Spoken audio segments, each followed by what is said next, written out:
Glória a Deus. Então, abra sua Bíblia, se você pode, no Evangelho de Lucas. Lucas, capítulo 10. Evangelho de Lucas, no capítulo 10.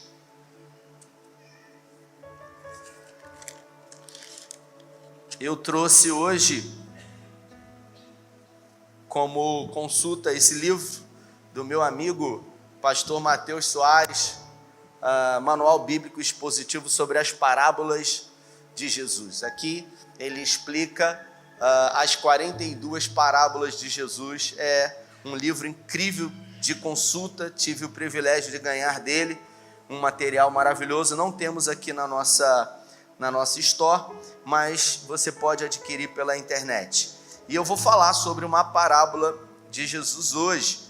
Se você abriu aí, Evangelho de Lucas, no capítulo 10, a partir do versículo 25, diz amém para eu saber que você achou aí.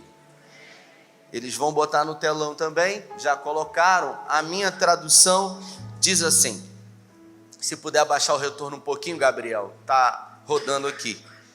E eis que um certo homem, intérprete da lei, em algumas traduções, doutor da lei, se levantou com o intuito de pôr Jesus à prova e disse-lhe: Mestre, que farei para herdar a vida eterna? Então Jesus lhe perguntou: o que está escrito na lei? Como você interpreta? Repita comigo, por favor. Como você interpreta? Isso. A isto ele respondeu: amarás o Senhor teu Deus de todo o teu coração, de toda a tua alma, de todas as suas forças e de todo o teu entendimento, e amarás o teu próximo como a ti mesmo. Então Jesus lhe disse: respondestes corretamente, faze isso e viverás. Ele, porém, querendo justificar-se, perguntou a Jesus: quem é o meu próximo? Jesus prosseguiu dizendo: certo homem descia de Jerusalém para Jericó e veio a cair em mãos de salteadores, os quais, depois de tudo, lhe roubaram e lhe causaram muitos ferimentos e retiraram-se, deixando-o semi-morto. Casualmente, descia um sacerdote por aquele mesmo caminho e, vendo-o, passou de largo. Semelhantemente, um levita descia por aquele lugar e, vendo-o também, passou de largo. Certamente, agora um samaritano que descia pelo mesmo caminho passou-lhe perto e, vendo-o, compadeceu-se dele. E chegando-se, pensou-lhe os ferimentos, aplicando-lhes óleo e vinho. Colocando-o sobre o seu próprio animal, levou-o para uma hospedaria e tratou dele. No dia seguinte, tirou 2 denários e os entregou ao hospedeiro, dizendo: cuida desse homem, e se há mais algum gasto a mais, eu te indenizarei quando voltar. Qual desses 3 te parece ter sido o próximo do homem que caiu nas mãos dos salteadores?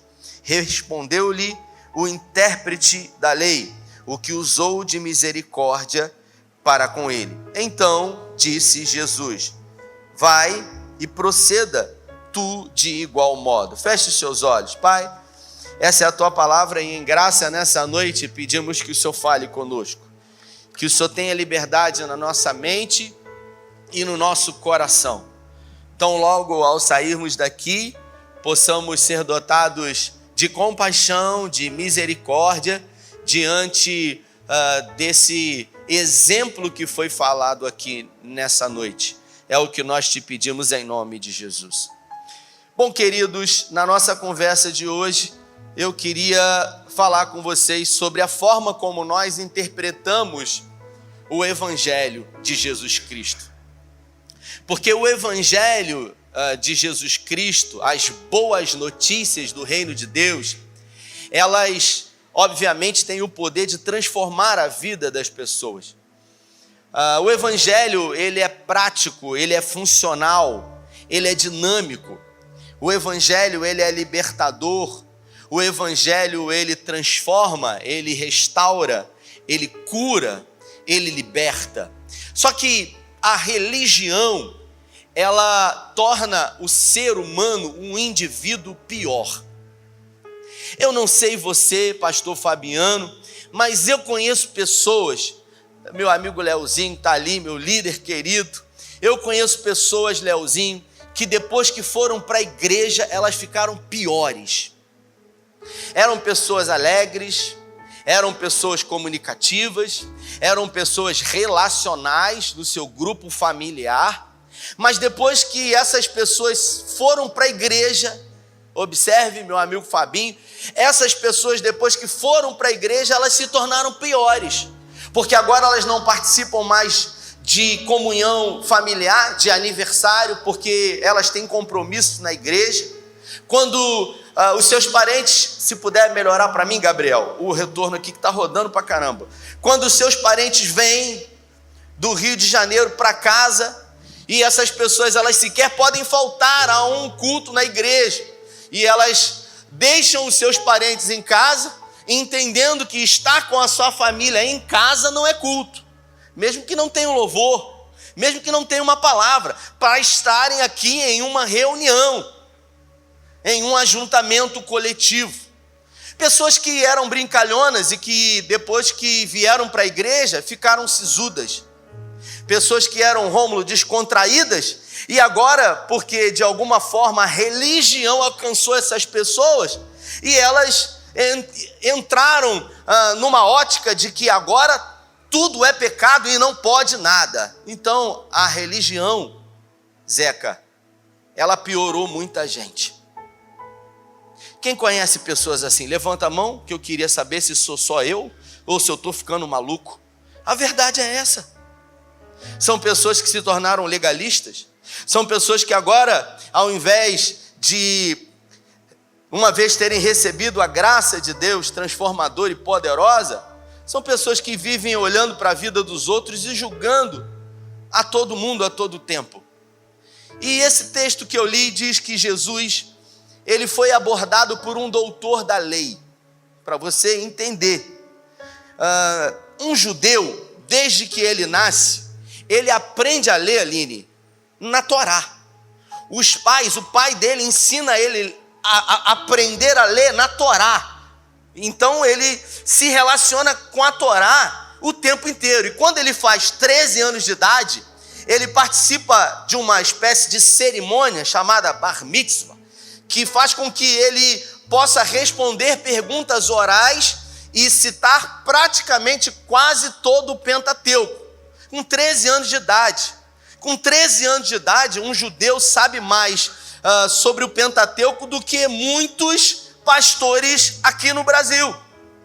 Agora, você imagina um doutor da lei em Israel. É alguém que é mestre dos mestres. O cara conhece muito. Ele conhece muito sobre a lei. Então, um tipo de pessoa como essa vai até Jesus e diz para Jesus: mestre, o que eu preciso fazer para herdar a vida eterna? Observe que todo ser humano, ele é místico. Nós somos místicos, queridos, e nós queremos de alguma forma nos relacionar com aquilo que está para além de nós, com aquilo que é meta, com aquilo que vem depois. Por isso que normalmente as pessoas que teoricamente têm um poder de revelar aquilo que está para além do presente, é dado muita atenção. E algumas pessoas se prendem a isso, essa coisa da revelação do futuro.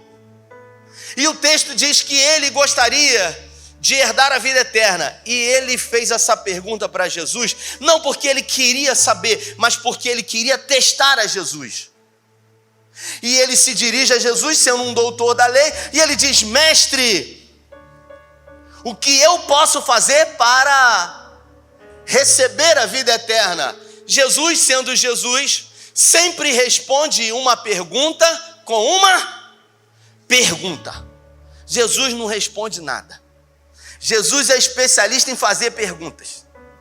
E aí, Davi, ele pergunta para aquele doutor da lei: de que forma você interpreta a lei? Ou seja, o que você acha? Segundo tudo o que você conhece, tudo o que você aprendeu, tudo o que você sabe, de que forma você acha que você pode receber a vida eterna?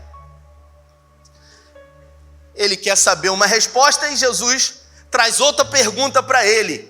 E aí então ele responde para Jesus: pelo que eu conheço, duas coisas precisam ser feitas.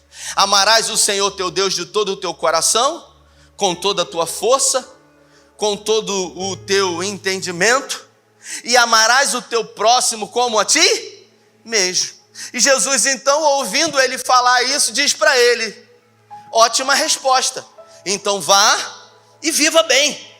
Só que ele, intrigado com isso agora, Jesus colocou ele em uma outra posição, porque ele veio diante de Jesus como alguém que estava de alguma forma querendo intrigar a Jesus, questionar a Jesus. Só que Jesus coloca ele em xeque, e agora ele pergunta para Jesus, não mais naquela posição que ele estava, mas numa posição de quem estava na dúvida. E ele pergunta: mas quem é o meu próximo? E Jesus resolve contar uma história. Jesus resolve contar uma história dizendo que certo homem descia de Jerusalém para Jericó. Para você entender o que eu estou falando, Jerusalém, ele fica a 900 metros acima do nível do mar. Jericó fica a 27 quilômetros de Jerusalém descendo. Jericó fica a 300 metros abaixo do nível do mar. Então é uma descida íngreme. Eu estive lá. E existem duas rotas, na época existiam duas rotas oficiais. O Vinícius foi comigo e eu vou contar algo que aconteceu. Quando chegou na viagem, a gente estava de Cafarnaum para Jerusalém. E na metade do caminho já não tinha mais posto de gasolina, é um deserto terrível. E é curioso porque você só vê deserto, deserto, deserto, deserto de um lado, do outro, não tem nada, irmão. É só seco, seco, seco, seco. E eu, em algum momento, me deu vontade de fazer xixi. E eu falei pro guia assim: olha, a gente estava num carro alugado pelo guia, eu fui com 4 irmãos. Falei: rapaz, eu preciso ir no banheiro aqui, cara, porque eu estou apertado. E ele falou: não, tá um pouco longe ainda, mas a gente já conseguia ver Jericó. E eu falei: não, eu preciso ir aqui, cara. E ele falou: então eu vou parar e você vai ali atrás da placa. E eu falei: tudo bem.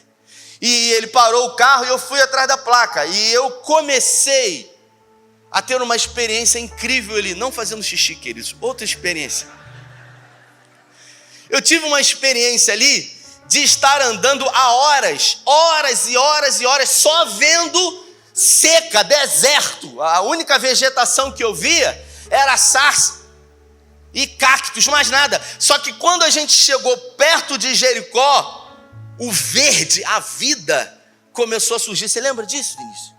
E é muito curioso porque você não vê vida num período grande de espaço de terra, o deserto ali da Judéia. E de repente, quando você chega próximo de Jerusalém, em Jericó, você vê vida.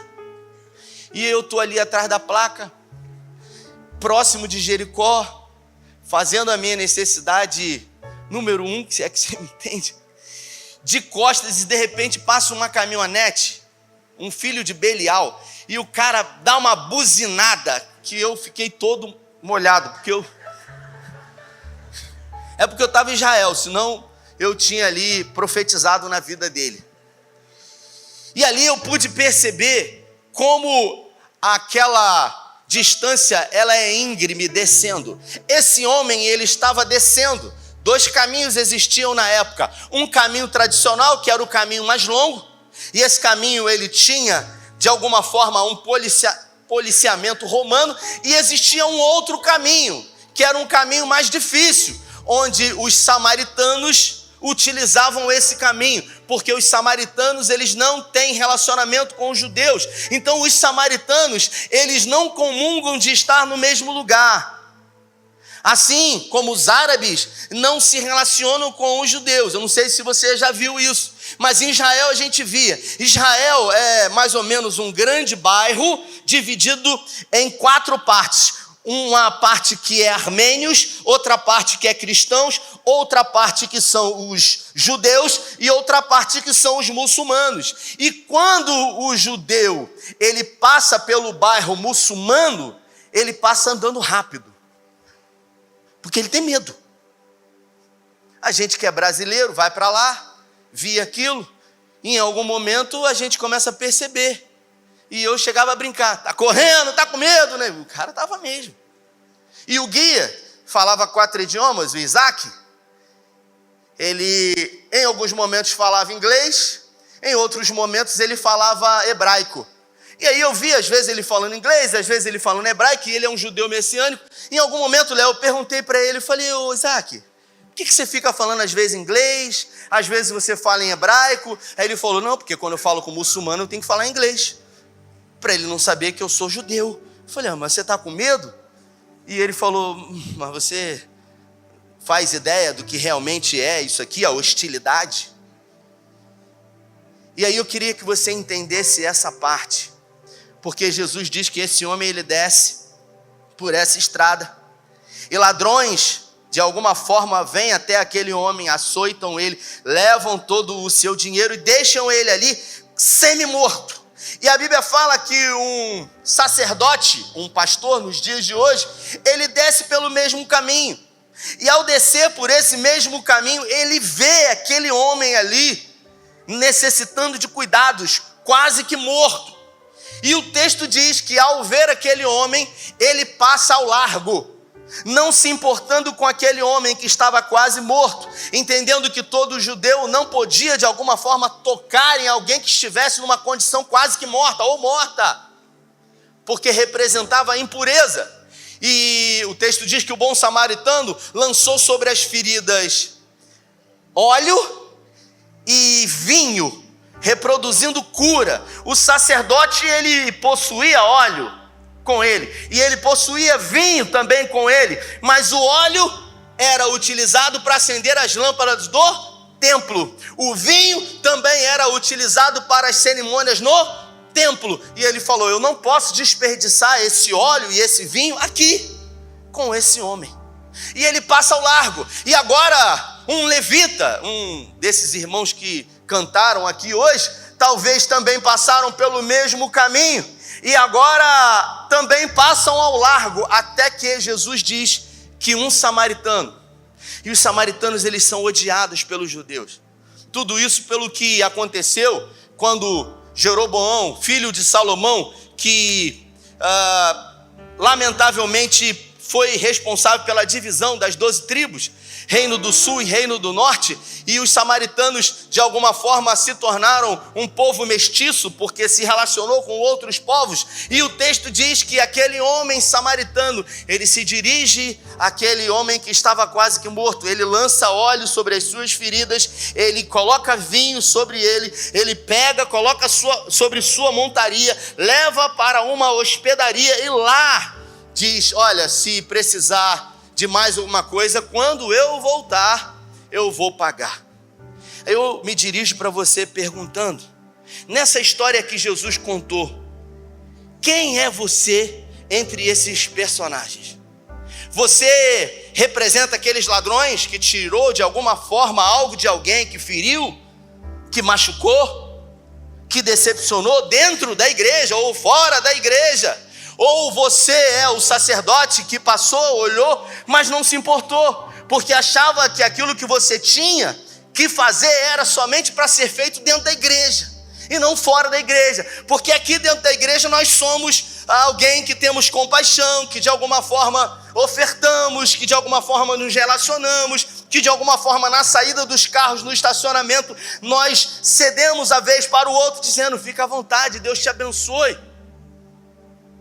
Um dia eu disse que eu estava aqui fui pegar meu filho na escola, já tem muito tempo, ele estudava aqui num colégio aqui atrás, e eu estava lá esperando da hora, e aquela coisa ali no carro, de repente um irmão da igreja num carro, E Carla fala assim, cara, por que você quer falar com todo mundo? Ela fica me chamando a atenção.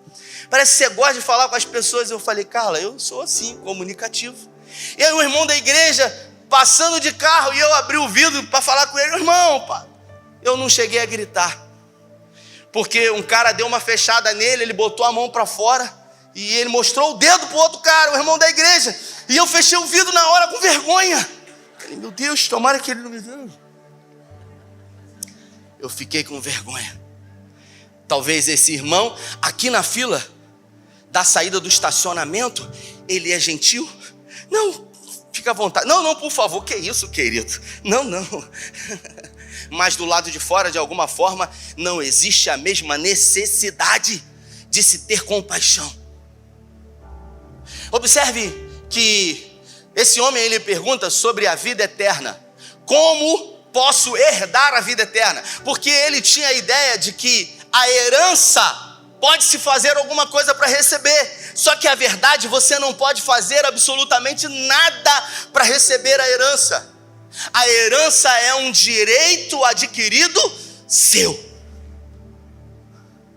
Me lembro que quando peguei o Tito pela primeira vez no meu colo, no Ceará, no dia 7 de junho de 2018, peguei ele no colo, olhei para ele e disse para ele, eu serei para você, Tito, o pai que eu sempre sonhei ter. Eu escolhi você, eu vou te dar um nome, e tudo aquilo que é meu, um dia será seu. Foi exatamente isso que Cristo fez por nós. Nós fomos recebidos por adoção. A Bíblia fala que Jesus veio para os judeus, mas os judeus não o receberam. Mas a todos quanto receberam foi dado a esses o direito de serem chamados filhos de Deus. Você pode dizer um amém? Se você é filho de Deus, foi dado a você o direito de receber uma herança. Que herança é essa, Rafael? Uma herança de vida eterna em Cristo. Não existe nada que você possa fazer. E ele achava que era segundo um mérito, segundo um esforço, mas não tem a ver com nada que você possa ou não fazer. E agora vem um samaritano, aquele que aos olhos naturais seria a última pessoa a fazer por ele, mas ele resolveu fazer, porque nessa parábola o bom samaritano representa Jesus, que pegou o homem. A hospedaria representa a igreja, que tem a função de cuidar, porque o bom samaritano pegou o homem, levou até a igreja e disse para a igreja, cuida dele, porque daqui a algum tempo eu vou voltar. E qual tem sido o meu papel como discípulo que foi alcançado pela graça, de alguma forma, para fazer por alguém aquilo que um dia foi feito por mim? Irmãos queridos, escute isso. O Evangelho de Jesus Cristo, ele sempre está a uma geração de acabar. Porque se eu e você não pregarmos o Evangelho, não propagarmos de uma forma relacional, de pessoa para pessoa, em algum momento vai acabar. O Evangelho sempre está a uma geração de acabar, mas ele nunca acabou. Por quê? Porque ele, de alguma forma, ao alcançar a vida de algumas pessoas, tornam essas pessoas inconformadas. Como Paulo diz, não tome uma forma específica, não vos conformeis com esse século, mas transformai-vos pela renovação da vossa mente, para que possais experimentar qual é a boa, perfeita e agradável vontade de Deus. O que muda a vida das pessoas não é, de alguma forma, ouvir a palavra. Quantas pessoas você conhece que já ouviram mensagem de Cláudio Duarte, de David Leonardo, de Luciano Subirá, e a vida dessas pessoas não mudaram? O que realmente muda a nossa vida não é ouvir a palavra, e sim ouvir e decidir colocar em prática aquilo que essa palavra diz para nós. Eu acho até que a gente não precisava nem ouvir mais nada. Eu acho, Leozinho, que já seria muito suficiente se a gente apenas decidisse colocar em prática aquilo que a gente já conhece. Se a gente se esforçasse por um momento em somente colocar em prática aquilo que a gente já conhece, eu tenho absoluta certeza de que a nossa vida mudaria e também a vida de outras pessoas mudariam. O mundo, ele precisa de compaixão. Compaixão é sofrer com, é amar alguém, é de alguma forma sentir a dor do outro. Mas como ter compaixão no mundo onde vivemos a vida em função de nós mesmos, das nossas necessidades, daquilo que é para mim importante, e às vezes eu me esqueço do outro. E sempre quando eu falo isso, eu lembro do restaurante Graça, porque tem pessoas que almoçam aqui descalço, e quando eu olho lá no meu armário, eu vejo que eu tenho 6, às vezes, pares de sapatos. Se a sua esposa é uma centopeia, tem mais do que isso, glória a Deus. E eu vejo 6 pares de sapato, e em algum momento eu falo, eu tenho 6, mas tem gente que não tem nenhum. Então, se tem alguém que não tem nenhum, é responsabilidade minha, porque eu tenho. Não, mas isso é uma obrigação da prefeitura municipal. Sim, segundo a esfera dos homens, mas segundo o comissionamento do reino de Deus, isso é uma responsabilidade minha, porque eu fui alcançado pela graça. Não, mas se eu der, eu vou ficar sem. Egoísmo. Observe que a gente cria sempre um reducionismo, achando que a nossa vida, ela se reduz a uma vida aqui na terra. Mas a conversa, ela não é uma esfera aqui de uma vida somente nessa terra, e sim numa vida após essa vida aqui. Porque se vivemos aqui 60, 70, 80, 90 anos, minha mãe morreu com 96, o que é isso diante da eternidade? O que é isso diante da eternidade? E isso não tem a ver com a minha posição, porque algumas pessoas acham que isso é responsabilidade do pastor. Tem uma história que conta que um obreiro da igreja, muito dedicado, vivia na porta, abraçava todo mundo. Eu contei aqui no DNA terça-feira. E ele, feliz da vida, era um homem que amava aquilo que ele fazia, e ele fazia de todo o coração. Um dia aquele obreiro morreu, e o pastor, ele fez o velório daquele homem. Alguns anos depois, o pastor dele morreu também. E quando o pastor dele morreu e foi para o céu, um anjo recebeu ele lá no céu, Davi, e falou para ele: seja bem-vindo, você vai ser levado para a mansão celestial sua. E as ruas eram de ouro, uma carruagem linda parou para pegar ele, e ele entrou naquela carruagem, e ele falou: uau, que incrível. E ele passava por mansões incríveis, com carruagem de fogo na garagem, e ele falou: glória a Deus. E ele disse: aleluia, vai ser maravilhoso desfrutar de tudo aquilo que tem separado para mim. E de repente ele passa por uma grande mansão, Leozinho, incrível, com uma carruagem na garagem, e o obreiro da igreja morava ali. E o obreiro da igreja disse: pastor querido, paz do Senhor, que alegria ver o senhor aqui, pastor. Puxa vida, como foi bom a gente ter feito tudo que a gente fez em prol do reino de Deus. E o pastor: glória a Deus, meu irmão. Mas o pastor já pensava: se a casa dele é assim, imagine a minha. Imagina a minha. Só que de repente, a carruagem, Fabinho, se dirigiu para o 2º distrito do céu. Era de ouro, mas tinha buraco. Umas casas mal acabadas, um sobrado mal feito, reboco. Até que chegou em alguns lugares onde eram terrenos, tinha areia, brita, pedra e tijolo na frente. E ele parou numa meia água, mal acabada, no tijolo ainda, e ele falou: olha, é aqui. E o pastor, na hora, quando falou: não, tem alguma coisa errada, fez igual muitos irmãos aí que fazem às vezes fora da igreja: eu quero falar com o gerente. Quem é o gerente aqui?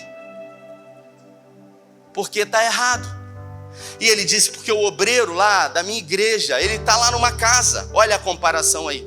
E eu estou nessa meia água aqui mal acabada.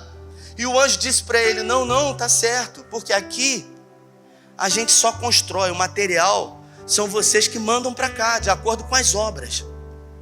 Porque a salvação é pela graça mediante a fé, para que ninguém se glorie dela. Mas o galardão é segundo as obras. Pergunta para a pessoa que está do seu lado: como é que está a obra lá em cima? Pergunta. Meu Deus. Rapaz, está faltando material. Eu acho que eu vou ter que começar essa obra de novo. E a gente acaba percebendo, irmãos, que esse material, ele tem muito mais a ver com o amor pelos perdidos. Esse material tem muito mais a ver com compaixão. Porque nós estamos aqui, queridos, nos reunindo na reunião dos santos, adorando a Deus. E hoje a gente teve um momento maravilhoso de louvor, e eu quero glorificar a Deus pela vida de vocês. Mas isso não é o suficiente, porque nós não fomos salvos para nos reunir e ficar todo mundo dentro de um saleiro. Nós fomos salvos para fazer a diferença. Porque a Bíblia fala que nós devemos ser sal e luz para o mundo. E o sal, ele não faz diferença dentro de um pote escrito sal. O sal, ele faz diferença quando ele é colocado em cima da carne. Estava num retiro de pastores esse fim de semana. E os irmãos fizeram um churrasco. E o Zé estava na churrasqueira, né, Fabi? E ele não colocou o sal. E quando eu provei um pedaço de carne sem sal, a carne estava macia, mas ela estava intragável. E a partir do momento que ele colocou uma generosa pitada de sal, logo que colocou com aquela carne aquecida, o sal ele desmanchou, já não se percebia o sal, mas ao colocar na boca fez toda a diferença. Nós fomos chamados para fazer a diferença lá fora. Aqui dentro nós não precisamos fazer a diferença. O médico aqui dentro, ele é servo de Deus. O pastor aqui dentro é aquele que mais deve servir, porque maior é o que serve. O advogado aqui dentro, ele é servo de Deus. O doutor aqui dentro, ele é servo. Só que lá fora, eu e você fomos comissionados a ser agentes do reino de Deus. Eu lembro que nessa viagem que eu fui para Israel com o Vinícius, posso usar você como exemplo, Vinícius? O Vinícius, ele andava com uma doleira embaixo, dentro da cueca. E ele vivia com essa doleira, Léo. Uma doleira, que bota dólar. E ele vivia com esse negócio para baixo e para cima. Eu acho que ele tomava até banho com aquela doleira. Eu falei, cara, esse cara deve ter trazido muito dólar. Não é possível, cara. E você vai para Israel gastar de dólar com o quê? E em algum momento eu fiquei intrigado que ele vivia com aquela doleira para baixo e para cima. Aí eu falei para ele, rapaz, quantos dólares você trouxe? Aí ele falou, não tem dólar nenhum aqui não. Eu falei, mas por que você... Ele falou, não, é o meu passaporte. Eu guardo ele aqui dentro, que eu não posso perder isso aqui não. Se eu perder o meu passaporte aqui, eu não volto mais para o Brasil, Deus me livre. Passaporte é a coisa mais importante para mim. E se você estiver em Israel e você perder o passaporte, você sabe o que você tem que fazer? Primeira coisa que você tem que fazer, você tem que ir para onde? Você tem que ir para uma embaixada brasileira lá. Porque a embaixada brasileira é um pedaço, é um espaço geográfico dentro de um país, no caso Israel, que representa outro país. Ou seja, em Israel você precisa ir numa embaixada brasileira, que dentro daquele território ali é o Brasil, porque representa o Brasil. Então quando você entrar naquele lugar, ali é o território, representa. Paulo diz que nós somos embaixadores de Cristo. Isso quer dizer que nós somos representantes de quem?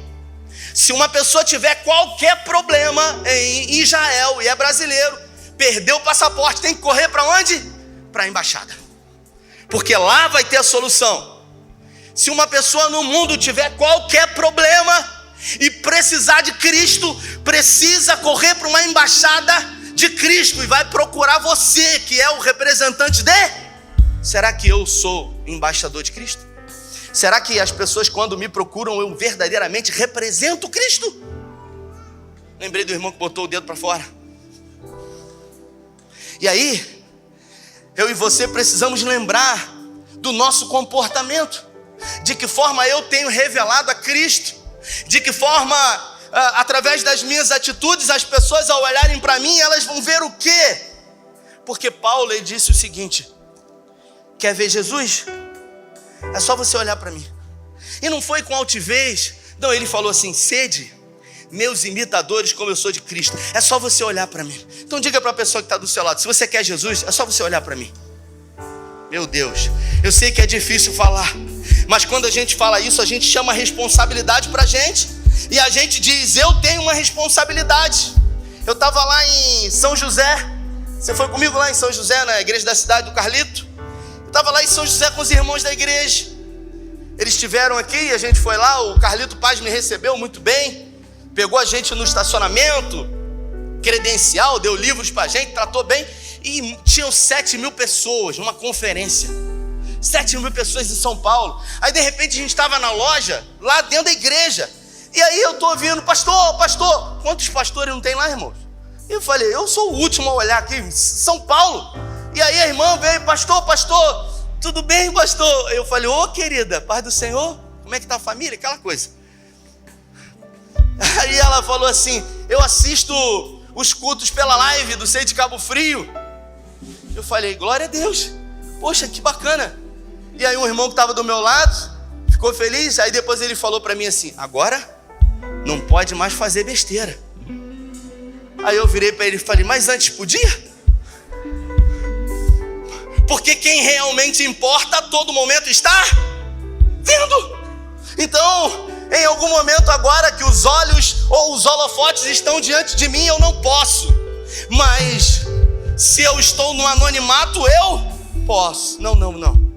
Os olhos daquele que te viu, que te amou, que te resgatou, que te libertou, que te comprou, que fez você herdeiro de Deus e co-herdeiro de Cristo, sempre estão diante de você. E a pergunta que eu faço para você, caminhando para o final, é: o que eu vou fazer com essa mensagem? Eu vou ser o levita? Eu vou ser o sacerdote? Ou eu vou ser o bom samaritano? Que eu vou simplesmente, de alguma forma, compartilhar daquilo que eu tenho. Do óleo que eu uso na igreja, mas que também eu devo usar do lado de fora. Do vinho que de alguma forma é utilizado no templo para comunhão, mas que também pode ser usado do lado de fora. Ou se simplesmente eu acho que a igreja é o melhor lugar para criar os nossos filhos isolados do mundo. Não. Nós somos embaixadores de Cristo. Nós fomos curados para curar. Nós fomos alcançados para alcançar. Nós fomos libertos para libertar. E o que nós vemos hoje são pessoas de alguma forma fazendo acepção de pessoas. E esse homem era um doutor da lei, mas a lei piorou ele. Hernandes Dias Lopes diz que a lei é como uma radiologia. Ela revela o pecado, mas ela não tem o poder de tirar o pecado da sua vida. Só a graça tem o poder de tirar o pecado da sua vida. Eu queria que você ficasse de pé. Eu queria que você fechasse os seus olhos.